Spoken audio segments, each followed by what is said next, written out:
प्यारे बच्चों, जय हिंद। जय हिंद सर। नवोदय क्लासेस में आप सभी का स्वागत है। जैसा कि आप सब जानते हैं, हमारी नवोदय मैथ सीरीज चल रही है और अपनी इस सीरीज के हर वीडियो में हम किसी एक टॉपिक की कुछ इंपॉर्टेंट टाइप सोल्व करते हैं।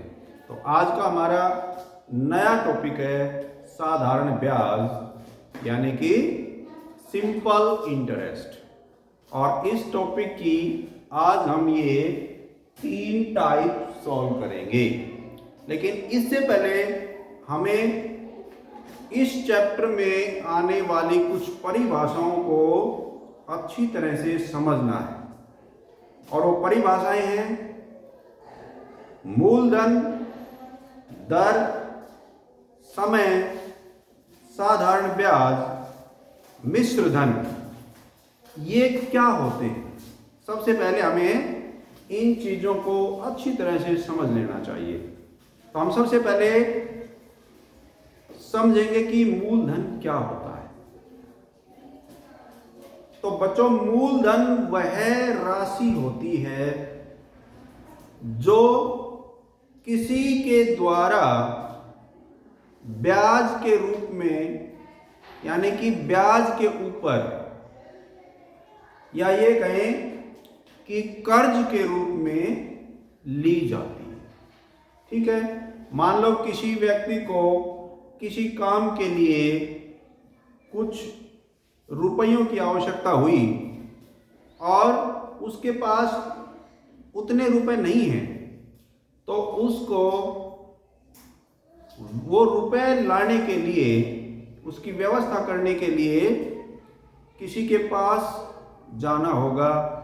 चाहे वो बैंक है भी हो सकता है, या किसी व्यक्ति के पास भी वो उन रुपए की व्यवस्था करने के लिए चला जाता है। ठीक है, तो वो वहां से जितने रुपए लेकर आया, चाहे वो किसी व्यक्ति से लेके आया, चाहे वह किसी बैंक से लेके आया, या किसी और संस्था से लेकर आया, तो वो जितने रुपए कर्ज के रूप में लेके आया, वो रुपए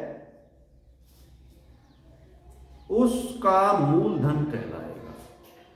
क्या कहलाएगा? मूलधन। और हिंदी में हम मूलधन को कहते हैं प्रिंसिपल। क्या कहते हैं? प्रिंसिपल, यानी वह प्रिंसिपल हो। ठीक है, मूलधन समझ में आ गया। इसके बाद में दर। दर क्या होती है? जिसको हम इंग्लिश में कहते हैं रेट। क्या कहते हैं? रेट, यानी कि दर। तो ये दर क्या होती है? दर की इकाई आमतौर पर वर्ष होती है। कहीं कहीं वो महीने में भी होती है, यानी कि मासिक। कहीं कहीं वो दिनों में भी होती है, यानी कि दैनिक। लेकिन आम तौर पर हमारी दर वार्षिक होती है, यानी कि एक वर्ष में। और जितनी दर है उतने रुपए उस मूलधन पर प्रत्येक 100 पर लगेगा अलग से। अब मैं साधारण भाषा में तुम्हें समझाता हूं कि दर जो है वो आमतौर पर वार्षिक मिलती है, कभी कभी महीनों में भी मिलती है, और कभी कभी वो दिनों में भी मिलती है। लेकिन दर हमेशा प्रतिशत में ही होगी। किसमें होगी? प्रतिशत में। और प्रतिशत का मतलब हम अपने पहले वीडियोस में सीख चुके हैं कि प्रतिशत का मतलब होता है 100 के ऊपर। ठीक है, यानी कि दर जैसे हमारे पास है 2%। इसका क्या अर्थ हुआ? और 2% के बाद में उसकी इकाई है वार्षिक, यानी कि हमारी पूरी दर यदि 2% वार्षिक दी हुई है इसका मतलब हम समझेंगे कि जो मूलधन या जो ऋण, जो कर्ज कोई व्यक्ति लेके आया है, तो कितने भी रुपए हो सकता है, वो 500 रुपए भी हो सकता है, वो 1000 भी हो सकता है, वो लाखों में भी हो सकता है, लेकिन जो राशि वह कर्जे के रूप में लेके आया है, उस राशि में से प्रत्येक 100 रुपए पर 2 रुपए हर वर्ष ब्याज लगेगा। ये मतलब होता है दर का।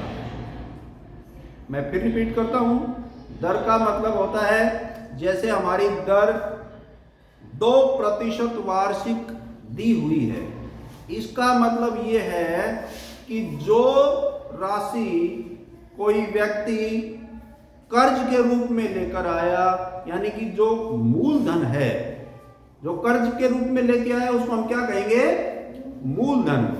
तो मूलधन जितना भी है उसमें से प्रत्येक 100 के ऊपर, क्योंकि दर हमेशा प्रतिशत में होगी, इसका मतलब प्रत्येक 100 के ऊपर, और ब्याज 2 रुपए, यदि 2% है तो प्रत्येक 100 के ऊपर 2 रुपए ब्याज उसका बन जाएगा। और कितने समय में, यदि दर के सामने वार्षिक है तो 1 वर्ष में।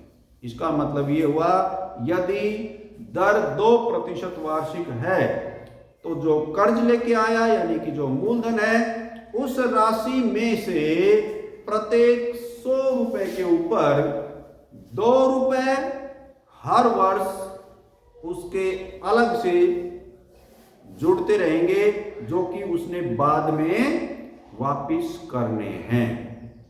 ठीक है, तो ये था दर। इसके बाद में समय क्या होता है, तो समय जो है, समय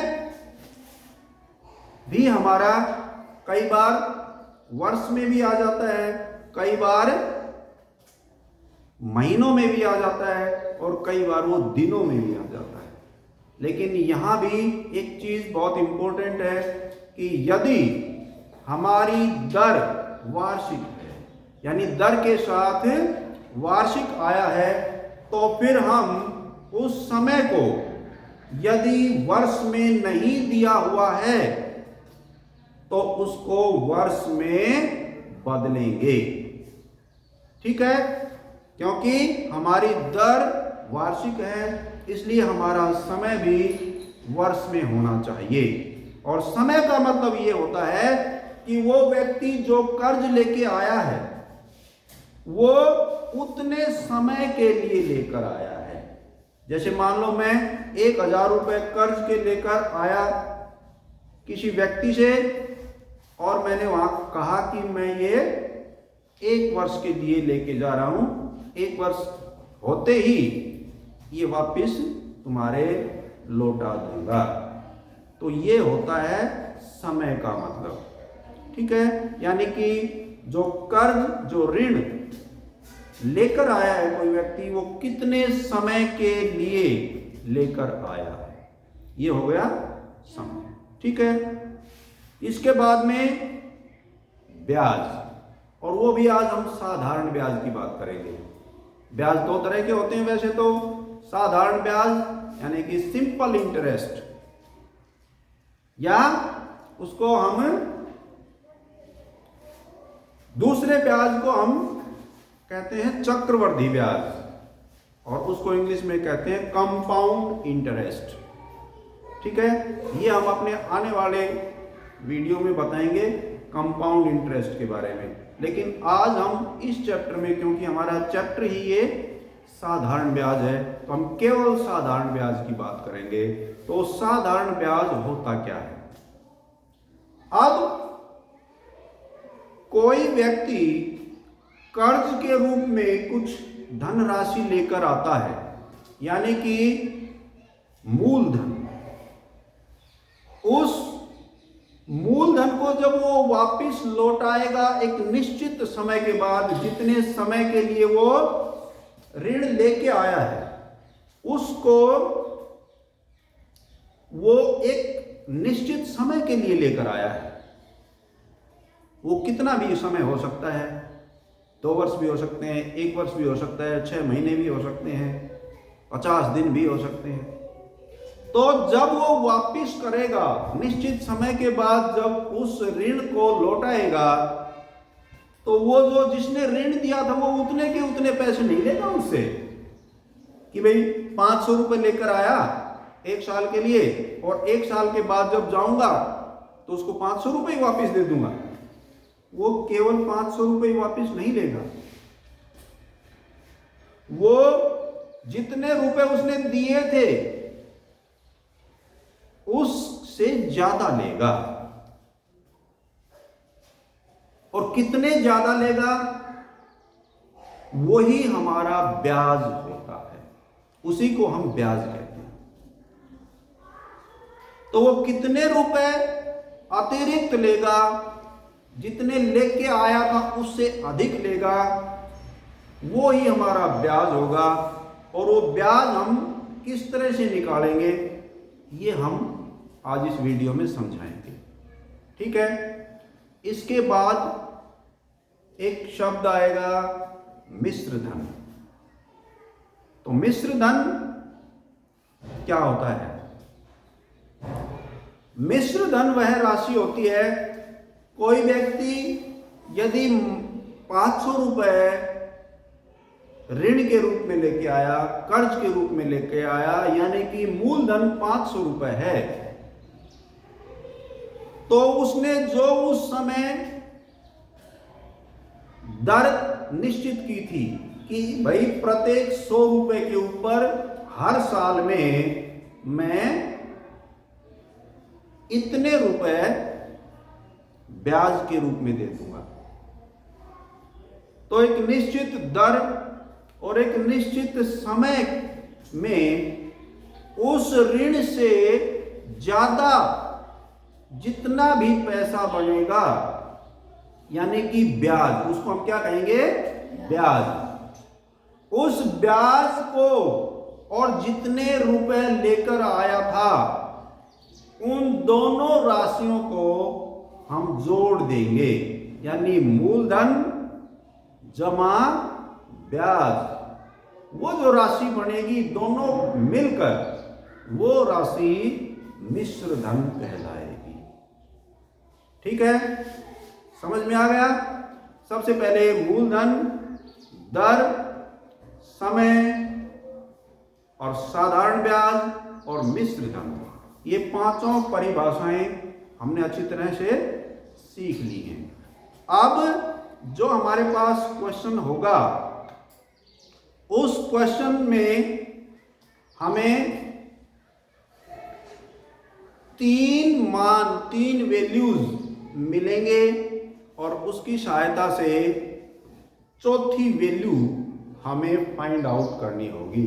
यानी कि जैसे मूलधन, दर, समय और साधारण ब्याज, ये 4 वैल्यू आमतौर पर हमारे पास क्वेश्चन में होंगी। और इन 4 वैल्यूज, ये 4 वैल्यूज होती हैं, लेकिन इनमें से कोई 3 वैल्यूज हमारे पास होंगी और चौथी वैल्यू हमें फाइंड आउट करनी होगी। जैसे कि हमारे पास मूलधन हमें पता है, दर पता है, समय पता है, तो हम साधारण ब्याज निकाल देंगे। जो चौथी वैल्यू जो बची साधारण ब्याज, वो हम एक निश्चित फॉर्मूला बनाएंगे, उसकी सहायता से हम उसको फाइंड आउट कर लेंगे, ठीक है। यदि हमारे पास ब्याज पहले ही दिया हुआ है, मूलधन हमारे पास है, दर हमारे पास है और समय हमें फाइंड आउट करना है, तो हम फॉर्मूले की सहायता से, यानी कि यदि हमारे पास 3 वैल्यू हैं, 3 क्वांटिटी हैं, 3 मान हैं, तो हम फॉर्मूले की सहायता से चौथे मान को आसानी से निकाल सकते हैं, प्राप्त कर सकते हैं, तो ये चीजें बिल्कुल क्लियर हो गई। अब हम हमारा फर्स्ट क्वेश्चन सोल्व करेंगे। तो हमारा फर्स्ट क्वेश्चन है 500 रुपए का 2% वार्षिक दर से 4 वर्ष का साधारण ब्याज कितना होगा और मिश्र धन भी ज्ञात करो। ठीक है, तो सबसे पहले जो स्टेटमेंट है उसमें जो वैल्यूज हैं उनको बड़े अच्छे से हमें समझना है कि वो क्या है। कई बार क्वेश्चन में थोड़ा घुमा के वैल्यूज बताई जाती हैं, यानी क्लियर नहीं होता कि ये मूलधन है या ये मिश्र धन है। इस तरह से हमें ध्यान से स्टेटमेंट को पढ़ना है ताकि हमें पता चल जाए कि जो जो वैल्यूज हैं वो हैं क्या। ठीक है, तो इसमें देखो जैसे 500 रुपए का, इसका मतलब हमें समझना है कि 500 रुपए क्या है। 500 रुपए का इसने साधारण ब्याज पूछा है, इसका मतलब वो 500 रुपए लेके आया है ऋण के रूप में, कर्ज के रूप में। तो ये 500 रुपए जो लेके आया है ऋण के रूप में वो क्या होंगे, क्या होते हैं वो, उनको हम मूलधन कहते हैं। क्या कहते हैं? मूलधन। इसका मतलब ये हुआ कि इसमें हमारा मूलधन कितना दिया हुआ है, 500 रुपए। ये चीजें हमें समझनी होंगी कि कौन सी वैल्यू क्या है। ठीक है, तो हमने समझ लिया कि ये 500 रुपए वो ऋण के रूप में लेकर आया है। इसका मतलब ये हो गया कि 500 रुपए हमारा मूलधन है। ठीक है, इसके बाद में क्या वैल्यू है, इसके बाद में 2% वार्षिक दर से, ये बिल्कुल क्लियर है कि यहां पर दर दी गई है कितनी, 2%, और आगे भी हमें देखनी है कि उसके साथ इकाई क्या है, वो है वार्षिक। ठीक है, तो हम लिख देंगे कि दर बराबर 2% वार्षिक, ऐसे लिखेंगे दर को। ठीक है, अब हम ये भी समझेंगे कि इसका मतलब क्या है। 2% वार्षिक का मतलब क्या है? इसका मतलब ये है कि जो रुपए कर्ज के रूप में लिए गए हैं, यानी कि जो हमारा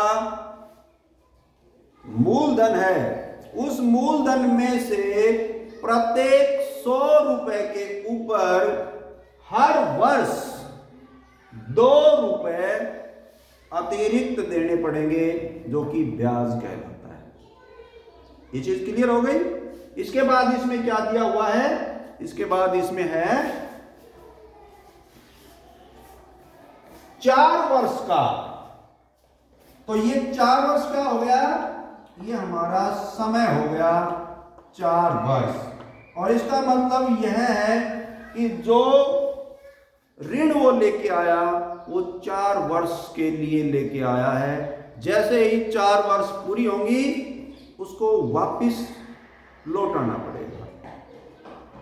पूरा ऋण तो लौटाना पड़ेगा ही, उसके साथ क्या लौटाना पड़ेगा, ब्याज। ठीक है, क्योंकि हम जितने पैसे कर्ज के लेके आए हैं और जब वापस करेंगे तो वो उतने से नहीं मानेगा लेने वाला, वो कहेगा कि भाई अतिरिक्त यानी कि ब्याज वो देखो कितना बनेगा, और फिर जो पैसे लेके गया था वो और ब्याज दोनों को जोड़ेगा और वो राशि उसको वापस लौटानी पड़ेगी, उतनी राशि, और उसी को हम मिश्र धन भी कहते हैं। ठीक है, तो अब इसमें मिश्र धन ही पूछा है, तो मिश्र धन का तो बाद में हमें पता चलेगा। पहले तो हमें साधारण ब्याज के बारे में ये पता लगाना होगा कि उसका साधारण ब्याज कितना बना, ताकि उसको जब हम वापस लौटाएंगे तो उस साधारण ब्याज को इस राशि में जोड़कर वापस लौटाएंगे। ठीक है, तो यहाँ पर 3 वैल्यूज दी हुई है, मूलधन, दर और समय, और चौथी वैल्यू यानी कि साधारण ब्याज हमें फाइंड आउट करना है। तो देखो, इसके लिए एक फॉर्मूला होता है और वो फॉर्मूला तैयार करेंगे पहले हम कि फॉर्मूला इसका कैसे तैयार हो सकता है। तो देखो, यहां पर मूलधन है 500 रुपए, ठीक है, और दर है 2% वार्षिक। इसका मतलब ये हुआ कि इसमें से 500 रुपए में से हर 100 रुपए के ऊपर हर वर्ष 2 रुपए अतिरिक्त देने पड़ेंगे। तो हम क्या करें कि भाई जो 100 रुपए पर 2 रुपए अगर देने पड़ेंगे अतिरिक्त, तो 200 पर कितने देने पड़ेंगे? 200 पर 4 रुपए, 300 पर 6, 400 रुपए पर 8 और 500 रुपए पर 10। इसका मतलब यह हुआ कि जो मूलधन है उसको समय से गुणा करना पड़ेगा, ठीक है, और साथ साथ दर से भी गुणा करना पड़ेगा, क्योंकि प्रत्येक 100 के ऊपर जो अतिरिक्त पैसे देने पड़ेंगे ब्याज के रूप में, वो दर के हिसाब से ही देने पड़ेंगे। तो दर और समय को मूलधन से गुणा कर देंगे तो हमें पता चल जाएगा कि जो ये मूलधन है उस पर 2 रुपए प्रति 100 के ऊपर 4 वर्ष में कितना ब्याज लग जाएगा। तो यहां हमारा एक सूत्र तैयार होगा कि साधारण ब्याज जो हम निकालेंगे तो मूलधन को दर से गुणा कर देंगे और समय से गुणा कर देंगे। ये हमारा साधारण ब्याज निकालने का फॉर्मूला बन जाएगा। ये हमें याद भी रखना है बिल्कुल शॉर्ट में, ताकि हम कम समय में अपना सवाल सॉल्व कर सकें, ठीक है। और नीचे हम क्या करेंगे? नीचे 100 करेंगे। अब ये 100 कहां से आया? फॉर्मूले में कोई भी वैल्यू आती है उसका एक लॉजिक होता है। ऐसे ही कोई वैल्यू फॉर्मूले में नहीं पुटअप कर देते हैं हम। पुटअप हम तभी करेंगे जब उसका कुछ लॉजिक हो, उसका कारण हो।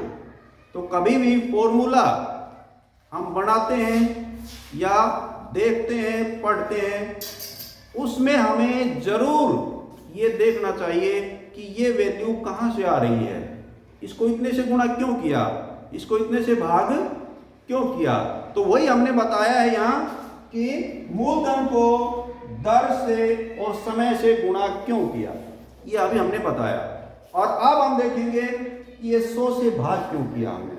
तो 100 से भाग हमने इसलिए किया क्योंकि हम जानते हैं, हम बता चुके हैं पहले ही कि दर हमेशा प्रतिशत में होगी। और ये जो दर का प्रतिशत है, प्रतिशत के चैप्टर में हम पढ़ चुके हैं कि प्रतिशत जब भी हमें हटाना है तो हम 100 से भाग करते हैं। तो ये दर प्रतिशत में है, इसलिए हमने इस प्रतिशत के नाम का ये नीचे क्या कर दिया? 100 कर दिया, ताकि ये प्रतिशत खत्म हो जाए, ठीक है। तो ये हमारा फॉर्मूला बन गया साधारण ब्याज निकालने का, मूलधन गुणा दर गुणा समय बटे 100।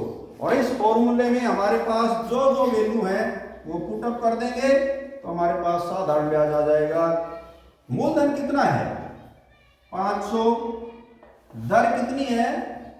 2%। नहीं लगाएंगे अब हम यहाँ पर, क्योंकि इस प्रतिशत को हटाने के लिए हमने बटे 100 कर दिया, भाग कर दिया 100 से। और गुणा में समय हमारा कितना है? 4 और बटे 100। यहां तक क्लियर हो गया? अब हम इसको सोल्व करेंगे तो कैसे होगा सोल्व? 2 जीरो से 2 जीरो कैंसिल कर देंगे, यहां और कुछ कट नहीं रहा है। जब कटना बंद हो जाए तो हम ऊपर ऊपर वालों की गुना कर देंगे क्योंकि बीच में गुणा के साइन है, और नीचे तो बचा ही एक है हमारा। सॉरी, अब यहाँ क्या आएगा, 5 दूनी 10 और 10 चौके 40, 40/1 लिखने की जरूरत नहीं होगी। तो ये जो 40 हमारा है, ये 40 क्या आ गया हमारा, साधारण ब्याज आ गया। इसका मतलब ये हुआ कि जब 500 रुपए को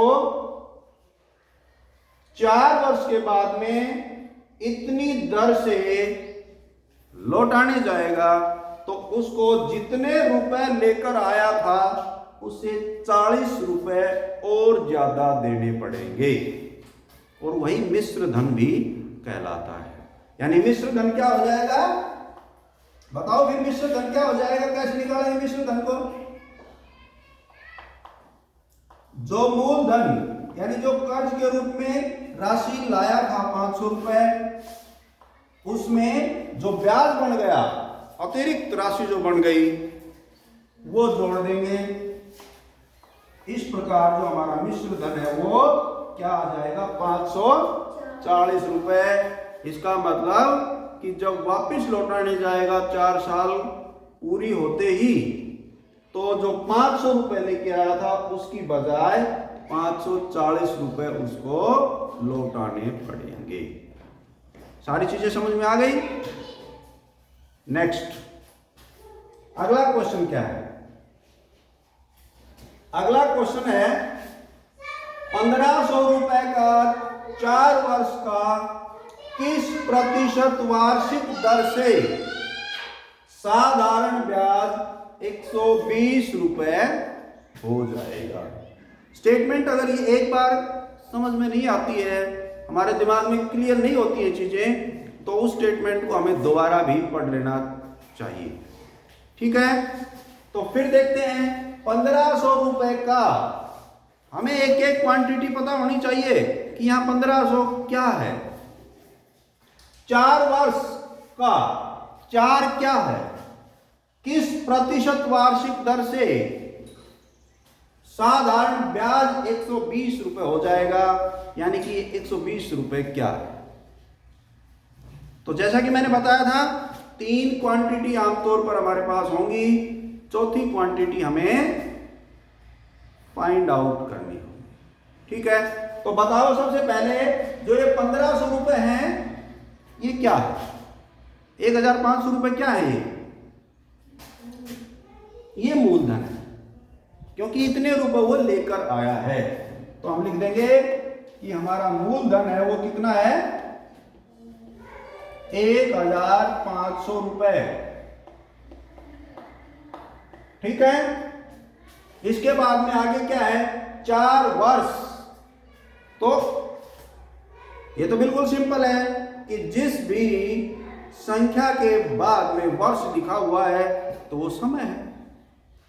ठीक है ना, ये तो बड़ा क्लियर है, यानी कि इसमें समय दिया हुआ है, कितना कितना दिया हुआ है, 4 वर्ष। ठीक है, और इसके बाद में ये 120 क्या है, 120 रुपए हो जाएगा। तो ये 120 क्या है, क्या है, 120 रुपए क्या चीज है,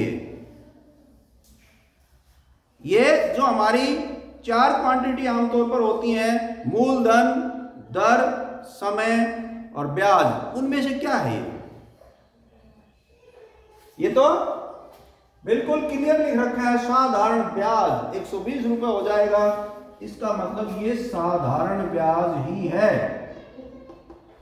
ये दिया हुआ है 120 रुपए। पहले सवाल में साधारण ब्याज हमें निकालना पड़ा था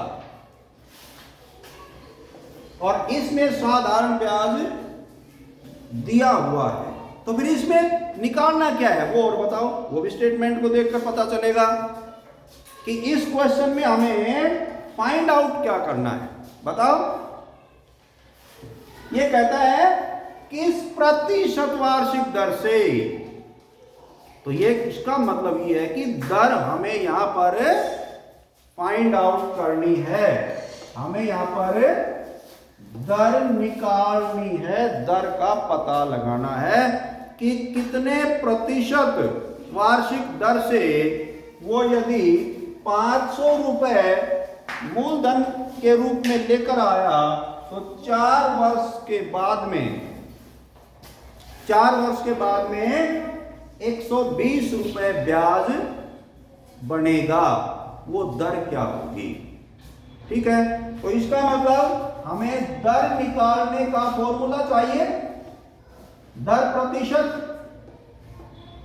तो देखो, ये जो हमारी 3 चीजें हैं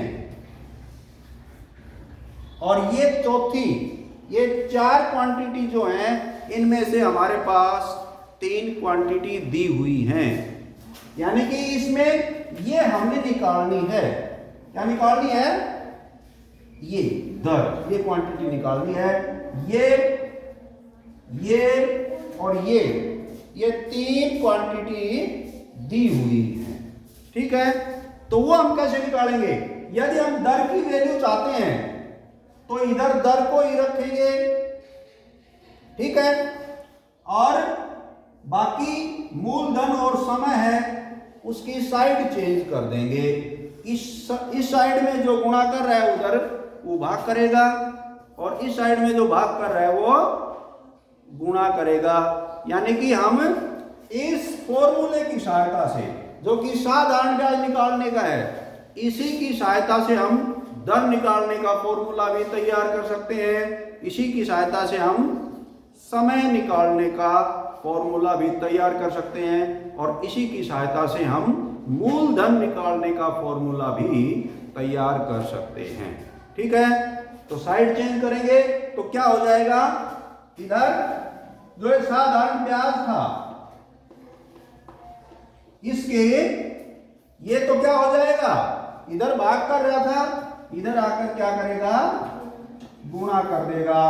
और इधर ये जो दोनों क्वांटिटी मूलधन और समय, ये क्या कर रही थी? इधर गुणा कर रही थी, तो इधर आकर ये भाग कर देंगी। यानी कि मूलधन गुणा में दूसरी क्वांटिटी हमारे पास क्या है? समय। तो ये हमारा फॉर्मूला बन गया दर निकालने का। ठीक है, और यदि मान लो मूलधन निकालना होता या समय निकालना होता तो समय बराबर क्या हो जाता? ब्याज गुणा में 100 तो वही रहेगा, नीचे मूलधन गुणा में दर हो जाती, क्योंकि उसमें दर दी हुई होती, समय हमें निकालना होता। ठीक है, तो यदि दर निकालनी है तो ब्याज गुणा में 100 बटे जो 2 क्वांटिटी हमारी और बच गई उनको नीचे गुणा कर देंगे। और यदि समय निकालना होगा तो ब्याज गुणा 100 तो रहेगा, नीचे जो 2 क्वांटिटी दी हुई होंगी उनकी हम नीचे गुणा कर देंगे। ठीक है, इस प्रकार हमारा साधारण ब्याज या मूलधन या दर या समय, चारों क्वांटिटी निकालने का फॉर्मूला तैयार हो जाएगा। तो अब इसमें हम क्या रखेंगे? यहां पर साधारण ब्याज दिया हुआ है कितना? 120 गुणा में 100 तो है ही फॉर्मूले में, और मूलधन क्या है? 1500, और समय कितना है? 4। अब इसको सोल्व कर देंगे तो हमारी दर प्रतिशत आ जाएगी। तो सोल्व करेंगे, 2 जीरो से 2 जीरो कैंसिल हो गई, ये 4 से काट दें इसको, 4 3 12 जीरो, और इसको काटेंगे तो 15 एकम 15, 15 दूनी 30। हमारे पास केवल यहां पर 2 बचा, और यही हमारी दर प्रतिशत होगी। यानी कि यदि 1500 रुपए मूलधन है और 4 वर्ष के बाद में 120 रुपए ब्याज के बनते हैं, तो दर 2% वार्षिक होगी, और यही हमारा आंसर। ठीक है, क्लियर हो गया बिल्कुल? आगे देखें, कितने समय में 1200 रुपए का साधारण ब्याज 288 रुपए होगा यदि ब्याज की दर 8% है। तो बिल्कुल सिंपल है। यहां पर देखो क्या चीज दी हुई है, ये 1200 रुपए क्या है, 1200 रुपए का साधारण ब्याज। अब हमें ये सोचना है कि 1200 रुपए क्या है। ब्याज किसका बनता है, मूलधन का बनता है, जो मूलधन होता है उसी पर बनता है ना। तो ये जो राशि है मूलधन, ये क्या है, 1200 रुपए, यानी कि जो 1200 रुपए है ये हमारा मूलधन है। ये बहुत इंपॉर्टेंट है स्टेटमेंट को समझने के लिए। हम यदि एक बार समझ में नहीं आता है तो उसको दोबारा पढ़ लें, ठीक है। तो हमें पता चल गया कि ये जो 1200 रुपए है ये तो मूलधन है, और ये क्या है 288, ये हमारा ब्याज है, साधारण ब्याज 288 रुपए। और क्या दिया हुआ है यहां पर, ये क्या है, ये दर है, बिल्कुल क्लियर है। दर बराबर 8%। आगे जरूर लिखें कि ये वार्षिक है, 8% वार्षिक। अब हमें निकालना क्या है बताओ, इस सवाल क्या निकालना है, वेरी गुड, हमें समय निकालना है, ठीक है। तो समय निकालेंगे तो समय का फॉर्मूला लिख देंगे। मैंने बताया था ऊपर ब्याज गुणा 100 तो आएगा ही आएगा। ये जो फॉर्मूला था, इस फॉर्मूले को हम दर निकालने के फॉर्मूले में भी कन्वर्ट कर सकते हैं, हम समय निकालने के फॉर्मूले में भी कन्वर्ट कर सकते हैं, और हम मूलधन निकालने के समय में भी कन्वर्ट कर सकते हैं। 3 फॉर्मूले, मूलधन, दर और समय, ये अगर हमें निकालना है तो ऊपर ब्याज गुणा में 100 आएगा ही आएगा, ठीक है। और नीचे जो 2 क्वांटिटी बच गई उनकी गुणा हो जाएगी, और तीसरी ये हम निकाल ही रहे हैं बची हुई जो चौथी क्वांटिटी है, ठीक है। तो अब समय का फॉर्मूला क्या हो जाएगा, ऊपर तो मैंने बताया वही ब्याज गुणा में समय, और नीचे 2 चीज हमारे पास क्या बच गई, क्या बची है 2, भाई ब्याज हमने ले लिया, अब बचा मूलधन और दर, तो इनकी नीचे गुणा कर देंगे, मूलधन गुणा में दर। अब जब इनके हम वैल्यूज पुट अप करेंगे तो हम जानते हैं कि साधारण ब्याज है 1200, 100 करेंगे, ये फॉर्मूले का है। मूलधन कितना है, नहीं साधारण ब्याज है 288 रुपए, साधारण ब्याज कितना है 288, और नीचे मूलधन और दर की गुणा करेंगे तो मूलधन है 1200, और दर कितनी है, दर कितनी है, ये हमने दर की जगह 8 रख दिया। अब इसको सोल्व करेंगे, 2 जीरो से 2 जीरो कैंसिल हो जाएंगी। अब इसको हम सीधे 12 से भी काट सकते हैं इन दोनों को, तो 12 एकम 12, इसको काटेंगे तो 12 दूनी 24, 4 बचेंगे, 12 चौक 48। अब 8 और 24 को 8 से काटेंगे, 8 एकम 8 और 8 किया 24। इस प्रकार हमारे पास आया 3। तो ये 3 क्या है, वर्ष, और यही वो समय होगा, यही वो समय होगा जितने समय में 1200 रुपए का 8% वार्षिक दर से 288 रुपए ब्याज बन जाएगा, ठीक है। तो यही इस क्वेश्चन का आंसर भी होगा। बिल्कुल क्लियर हो गया, सारी चीजें समझ में आ गई। तो प्यारे बच्चों आज के लिए बस इतना ही। थैंक यू, जय हिंद। जय हिंद सर।